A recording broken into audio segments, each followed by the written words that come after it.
I walked down the street where I once lived, spreading the gospel because I thought those in my neighborhood needed to be saved. I heard someone called out my name. I turned. He was a friend and we used to roll back in the days. He looked at me from my head to my shoes, scoffed and asked, "What has happened to you?" I said, "Jesus," but before I could finish, he said, "Shush."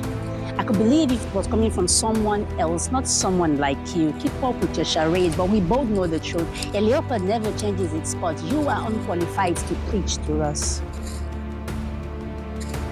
Right there, I hid my Bible and I cried all the way home. To be categorized like that, I've never felt so ashamed.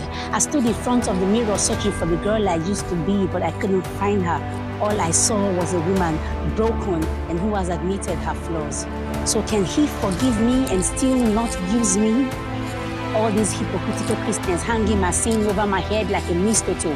On the wall, they have all my faults framed like a photo. Listen, I believe in a God who chose to die for me while I was still a sinner, who broke bread and drank wine with unbelievers, who will call a man like David with a past worse than mine, a man after his heart. So will he forgive me and still not use me? Some of you, I may not look the part. Maybe my piercings or my hairdo or my dressings does not appeal to you. Well, need grace.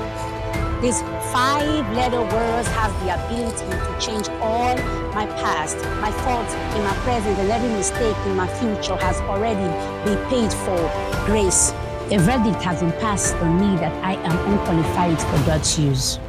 Well, meet grace, which is gained righteousness at Christ's expense. I may not have been able to afford salvation, but through his death, he purchased for me a right standing. So now I can come boldly into his presence. So hey, meet grace, which is God rewriting all of Connie's errors. And that grace is what qualifies me.